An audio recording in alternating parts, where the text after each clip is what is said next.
Good evening. This is Group 8 with Kristen Parkinson and Joseph Hughes.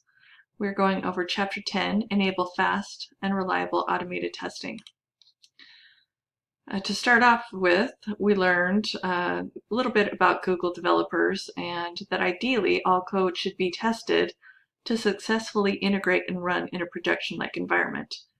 This ideal is not always the case, but automated testing can catch errors before being pushed in production, where errors may be fixed without documentation, thus magnifying the problem of untested code or pushing code without committing changes to knowledge in the shared database. We learned about the Google WebStart team and their example of automation. Now, in continuous building and testing, we learned that through the use of automated test suites, developers can test code during daily work. They can have a comprehensive and reliable set of automated tests and validate when we're in a deployable state. We have a culture of stop the entire production line when our validation tests fail, and developers work in small batches on trunk rather than long-lived feature branches.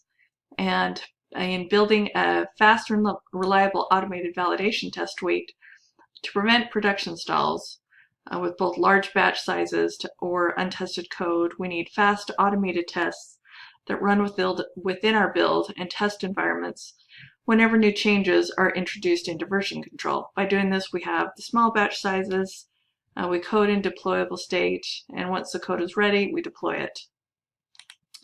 We catch errors early on in our testing, in our automated testing if possible.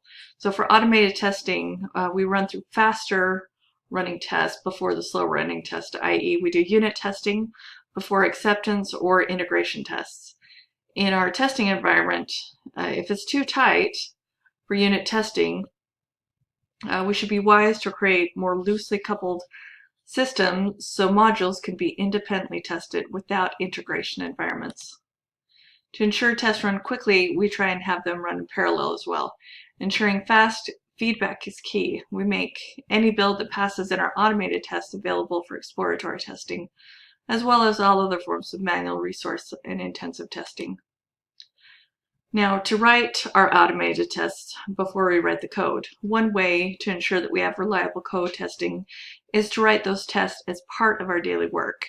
A method developed by Kent Beck called extreme programming. He suggests writing tests to automatically fail, writing tests to pass, and then finally to refactor to ensure that all tests pass. We need to automate as many of our manual tests as possible. Elizabeth Hendricks said, although tests can be automated, creating quality cannot. To have humans executing tests that should be automated is a waste of human potential. So this is why we try and automate through those unit tests before we get through those more longer running and time-intensive tests. So integrating our performance tests in our test suite. We want to write and run automated performance tests that validate. We want to run parallel tests, and we want to set a standard in testing. In integrating non-functional requirement tests into our test suite, we want to use infrastructure as code, configuration and management tools. We want to use the same testing framework. We want to run tools that analyze the code and construct our environments, and we want to run security hardening checks. So we should change, should a change be introduced, which could build or automate test, cause our automated test to fail, our virtual and uncored, similar to the physical Toyota production model system, it should be pulled. No new work should be allowed to enter the system until the problem is fixed. Why? Because someone that checks code that breaks the build or our automated test, it runs into a problem when no one fixes it.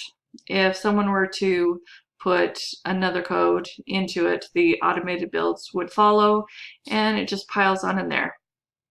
Our existing tests wouldn't be reliable, so we are unlikely to build new tests. In conclusion, we need to create a comprehensive set of automated tests to stay in a deployable state, test faster running tests first to receive feedback quicker, organize test suites and testing activities into the development pipeline, create a culture of working development pipeline, and encourage team mindset over individual accomplishments. Let us know if you have any questions. Thanks.